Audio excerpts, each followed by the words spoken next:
आज का दिन बेहद ही खास इसलिए भी है क्योंकि सुशासन दिवस के रूप में मनाया जा रहा है पूर्व प्रधानमंत्री अटल बिहारी वाजपेयी का 100वां जयंती वर्ष। और वैसे भी उन्होंने किस तरह से संविधान का सम्मान किया, सत्ता से कभी समझौता नहीं किया, इस बात को आज याद करने की बेहद ही आवश्यकता है। आपको बताएं कि सुशासन दिवस के मौके पर आज देश भर में कई कार्यक्रम आयोजित किए जा रहे हैं। प्रधानमंत्री पद पर रहते वाजपेयी जी ने कई जन केंद्रित नीतियों को अपनाया, जिसने आम लोगों की जिंदगी को बदल कर रख दिया। उनके दृष्टिकोण को केंद्र में रखकर और उनकी सोच को आगे बढ़ाते हुए प्रधानमंत्री नरेंद्र मोदी आज भारत के विकास को नई दिशा देने में जुटे हुए हैं। देश एक मंदिर है और हम पुजारी हैं। राष्ट्र देव की पूजा में हमें खुद को समर्पित कर देना चाहिए। ये पंक्ति है देश के पूर्व प्रधानमंत्री और भारतीय राजनीति के अजात शत्रु कहे जाने वाले अटल बिहारी वाजपेयी की। अटल जी इन पंक्तियों के अनुसार ही आजीवन अनुशासन की राह पर चलकर राष्ट्र सेवा में लगे रहे। उनका सिद्धांत न्यूनतम सरकार अधिकतम शासन आज भी शासन सुधारों के लिए प्रेरणा का स्रोत है। प्रधानमंत्री रहते हुए वाजपेयी जी ने कई जन केंद्रित नीतियों को अपनाया, जिसने आम लोगों की जिंदगी को बदल कर रख दिया। किसान क्रेडिट कार्ड योजना, ये योजना देश के किसानों को महाजनों के चंगुल से मुक्ति दिलाने में निर्णायक साबित हुई। प्रधानमंत्री ग्राम सड़क योजना, इस योजना ने गांव और शहर के बीच की दूरी को लगभग समाप्त कर दिया। राष्ट्रीय ग्राम स्वास्थ्य कार्यक्रम, इस योजना ने जन जन तक स्वास्थ्य सेवाओं को पहुंचाने में बड़ी महत्वपूर्ण भूमिका निभाई। राष्ट्रीय सुरक्षा के लिए 1998 का परमाणु परीक्षण, इसने भारत को परमाणु संपन्न देशों की सूची में लाकर खड़ा कर दिया। नदियों को जोड़ने की बात हो, जिससे देश के हर कोने तक जल की आपूर्ति हो सके, या फिर देश के लिए बलिदान देने वाले सैनिकों के शव को उनके घर तक पहुंचाने का फैसला, जिसने युवाओं में देश के लिए मर मिटने का जज्बा भर दिया। अटल जी हमेशा शासन के साथ अनुशासन को तरजीह देते हुए देश सेवा में लगे रहे। लिहाजा 2014 में नरेंद्र मोदी की सरकार ने अटल जी को श्रद्धांजलि देते हुए उनके जन्म दिवस को सुशासन दिवस के रूप में मनाने का फैसला किया। सुशासन हमेशा से भाजपा की प्राथमिकता रहा है।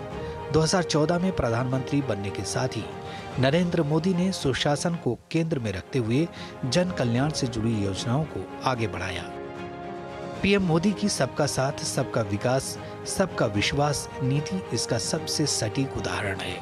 केंद्र की मोदी सरकार ने पिछले 10 वर्षों में ऐसी कई पहल की हैं जो सुशासन का प्रतीक है।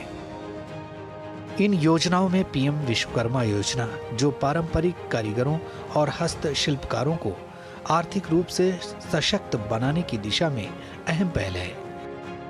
प्रधानमंत्री आवास योजना की राशि में वृद्धि और उसकी निगरानी, केंद्र की मोदी सरकार ने ग्रामीण क्षेत्रों में 3.32 करोड़ मकान बनाने का महत्वाकांक्षी लक्ष्य रखा है।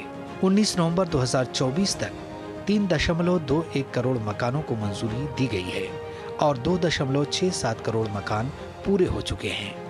वहीं शहरी क्षेत्रों में 1.18 करोड़ मकानों को मंजूरी दी गई, जिसमें 89 लाख मकान पूरे हो चुके हैं। जन धन योजना, जो देश के प्रत्येक नागरिक को बैंकिंग सिस्टम से जोड़ने और उन्हें आर्थिक सहूलियत देने में निर्णायक साबित हुई है।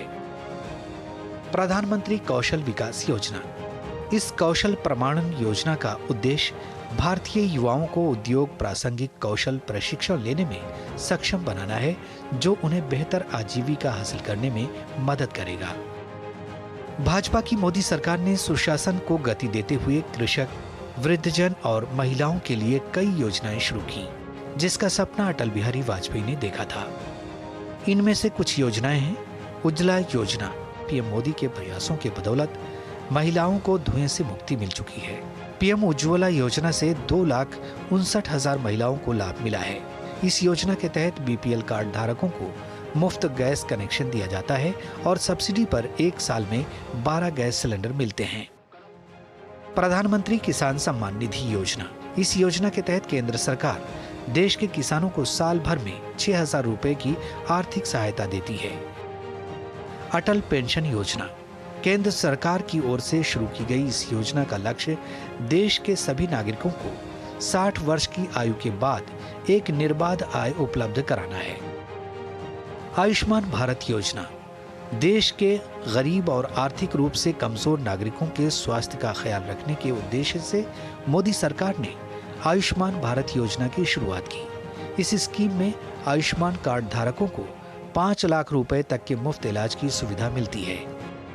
प्रधानमंत्री नरेंद्र मोदी के नेतृत्व में केंद्र की सरकार ने लोगों को आर्थिक रूप से सशक्त बनाने के लिए भी लगातार कार्य किया है। इनमें मेक इन इंडिया वर्ष 2014 में शुरू की गई इस योजना का उद्देश्य देश में उद्यमशीलता को बढ़ावा देना है। 2014 से लेकर 2024 के बीच देश में 667.4 बिलियन डॉलर का FDI आया।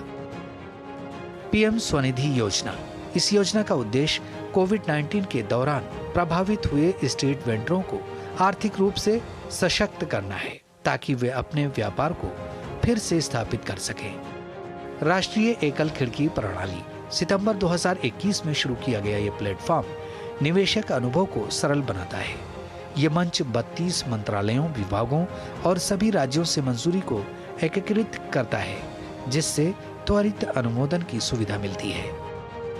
राष्ट्रीय लॉजिस्टिक्स नीति, लॉजिस्टिक्स लागत को कम करने और दक्षता को बढ़ाने के उद्देश्य से 2022 में शुरू की गई NLP भारतीय उत्पादों को वैश्विक स्तर पर अधिक प्रतिस्पर्धी बनाने की दिशा में काफी अहम भूमिका अदा करती है।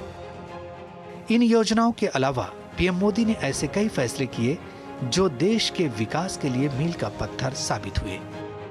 सत्ता में आने के बाद से ही पीएम मोदी ने अटल बिहारी वाजपेयी की सुशासन वाली शैली को और मजबूत बनाया है। पिछले 10 सालों में केंद्र की मोदी सरकार ने जिस तरह से जन कल्याण की दिशा में काम किया है, वो सच्चे मायनों में अटल बिहारी वाजपेयी के सपने को साकार करने जैसा है। Bureau report, DD news.